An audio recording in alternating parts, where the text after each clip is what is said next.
Assalamu alaikum, dear parents and students. Welcome to our fourth week of distant learning. Our subject is English. I hope everyone is doing great and keeping themselves safe. And for this week, we will start with our skills comprehension and grammar.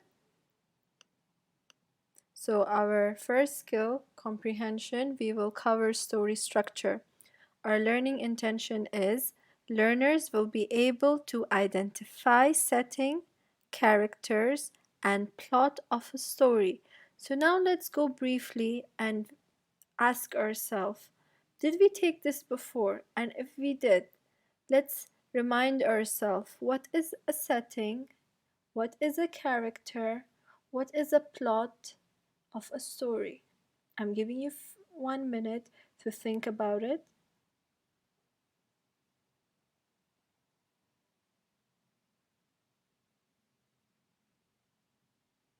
Well, amazing. So we will now go over each of these and we will talk about them in depth and learn about each one of them. And in the meanwhile, we have a link here. You can find these links in your lesson plan. In the lesson plan, you will find all the links that you could refer to if you have any questions. So now let's go to the next one. What are the characters? So characters are the people, animals, and creatures in a story. So characters are people, animals, or creatures, and they have facial expressions, and they can speak, they can talk. So we have all types of characters. Now let's look over our setting. So our setting is when and where the story takes place. So in a setting, the time and place of a story happens. For example, if I ask you, where was the setting of our story, Mr. Tanent's Tie Trouble? The story took place in a school, and what time did it take place? So maybe it took place in the morning. So now let's look here to our plot. The order of story events, including the problem and how it is solved. So plot events, it comes in order, and it always should be in order. For example, when I ask you to tell me a summary of a story or retell the story in your own words, you will always start from the beginning in order, and you will end where the story ended. You will not jumble up the story and tell the story to someone. You have to keep the order in its place. So let's look here. So the plot events start with the beginning, middle, and end. So we have a beginning, we have a middle, and we have an end. In the beginning, it talks about the characters, the setting of a story, what is the problem in the story. Then in the middle, it talks about, describes what happens before the problem is solved. So before the problem is solved, what are those steps that happens before? And at the end is the resolution. Resolution is when the problem is solved, everyone is happy, and it's the end of the story. So we have to always remember it comes in order, beginning, middle, and end. Now let's go to the next slide. We organize our story structure in a story map. So we can have characters, we have our setting, we have the beginning of the story, the middle of the story, and the end of the story. So beginning, middle, and end, we call them the plot events. This is the character, the people and animals in the story. Setting is where and when did the story take place. And here we can have a format like this. Our story map can have the characters, the setting, the problem, and the solution. Or we can have something like this. Let me show you. So we can have setting, characters. So in our plot, we have the problem, the event, and the solution. How was it solved? So these are the different ways that we can have. Now, let's look to the next one. Now here we have this activity where you have to submit it as a homework. It is English comprehension. It says write your name, write your grade, and write today's date, and read the story Mr. Tanent's Tie Trouble and complete the story map. Now for the story map, we have the story structure in here. So let's start with the setting. We have the setting of the story, we have the characters, in the plot we have the problem, the event, and the solution. And now I want everyone to think about the story, try to remember the story, and try to remember each part of it, where was the setting, the characters, the problem, the events, and the solution. I'm giving you 2 minutes to think, and then I will give out the answers for it.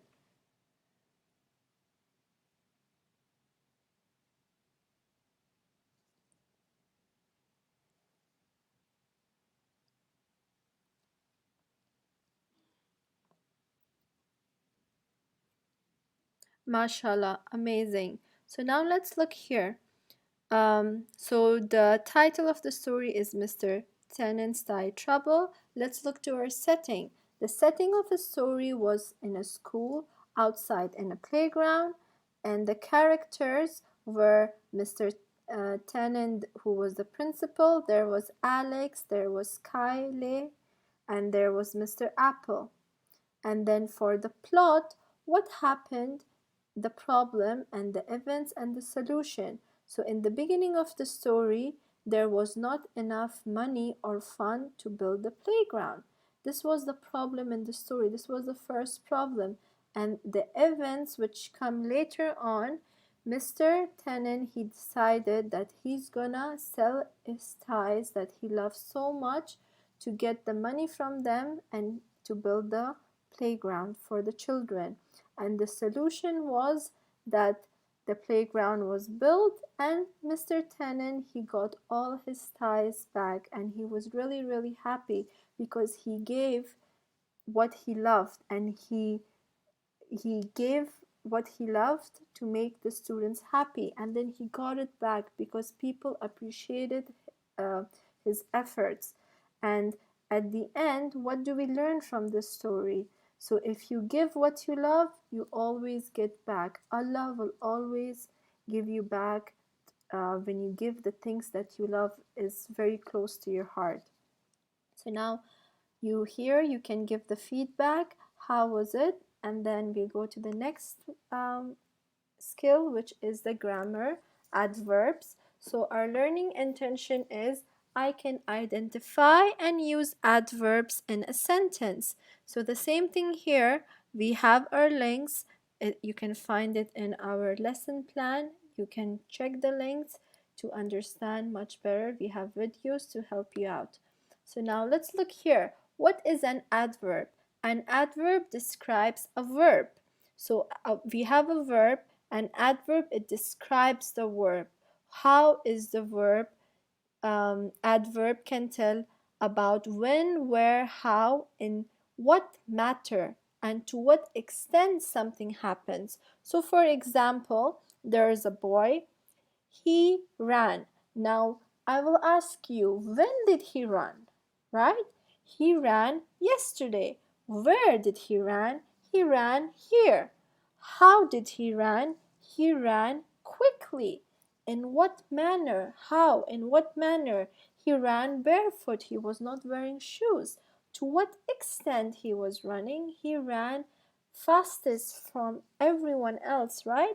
So here the adverbs can tell you when, where, how, in what matter, or to what extent something is happening. And an adverb describes a verb. So our verb is ran. How did he run? So you have to describe. How did he run? He ran yesterday.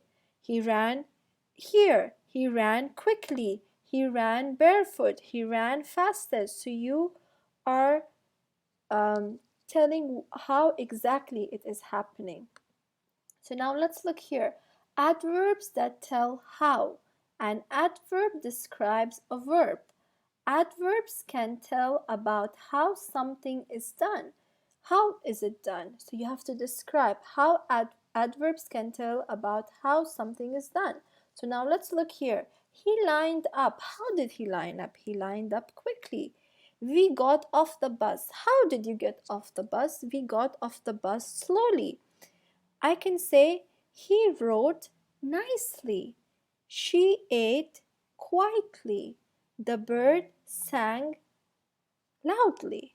So this is describing my verb. How is it happening? So now let's look here. Commonly adverbs are formed from adjectives. Some are below here as an example. So we have adjectives and the adverbs are formed from these adjectives. So let's look here to our adjective kind. How did she touch my hand? She touched my hand kindly. Our adjective is happy. Our adverb is happily. How did she smile? She smiled happily towards me. Wonderful is the adjective, and the adverb I get from it is wonderfully. Loud is the adjective, the adverb from it I get is loudly. Sad, I get sadly. Beautiful, I get beautifully. And sweet, I get sweetly. So I'm adding ly at the end of my adjective to make it an adverb and describe the verb and tell how is it happening. Let's go to the next one. I can use adverbs. So we have a turtle, we have a boy, and we have a car.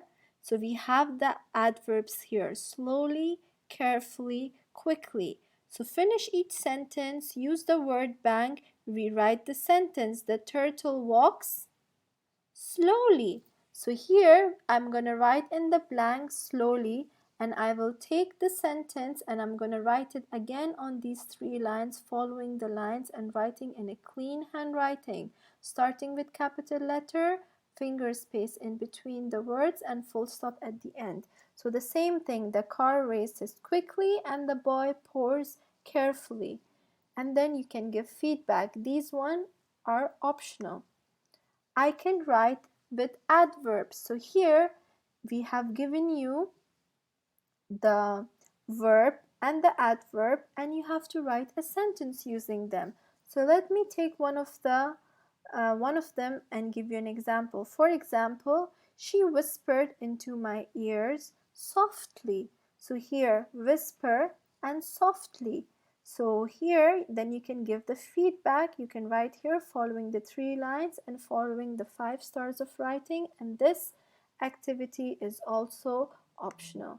Now let's look here, adverbs that tell how. So here we have this activity, it's optional to do it, and if you do it, it's going to help you a lot to understand the concept. So let's look here. Read each sentence, think about the action, then underline the adverb that tells how the action was done. The bus driver spoke loudly. So my verb is spoke. How did he speak? He spoke loudly. So loudly is my adverb. So I'm going to circle it. The same thing I'm going to do with all of them, and I will circle the feedback. So did you get it? Did you get it like maybe some of them, or you need help? So now let's look to the next one. So here we will talk about our visible learning journey. So as we are going through different learning phases, we are learning and we are going into a learning pit. And even it's not only you, it's your parents, your teachers, your brothers, your sisters, everyone go through the learning pit in their life.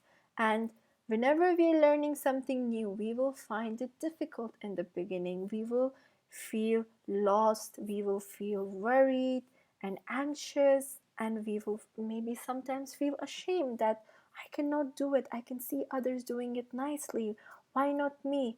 And maybe that time you will be in a state where you tell yourself, I want to give up. I want to leave this. I cannot do it. It's too hard for me. But you have to always remember, to achieve our goals and to be successful, we have to always try our best. We can ask for help from our parents, from our teachers, from anyone, and they will always be happy to help you out. So you can help yourself out from this learning pit by working really hard, by participating, by practicing at home, by asking for help whenever you don't understand something. And that's how you will come out of the learning pit successfully. So here we have I can do this, I'm getting this, and I need help. So how was your learning? Where you started, did you know everything? And now, how much do you know after going through this PowerPoint? And what will be your next goal from now on? What you want to achieve? How you want to make it better for you? What will be your next goal? And you can give the feedback to your teacher about how your learning is going and where your goal is for the next learning, inshallah. And if you have any questions, please feel free to ask your teachers. They're here to help you out. Thank you for listening, and we'll see you next time.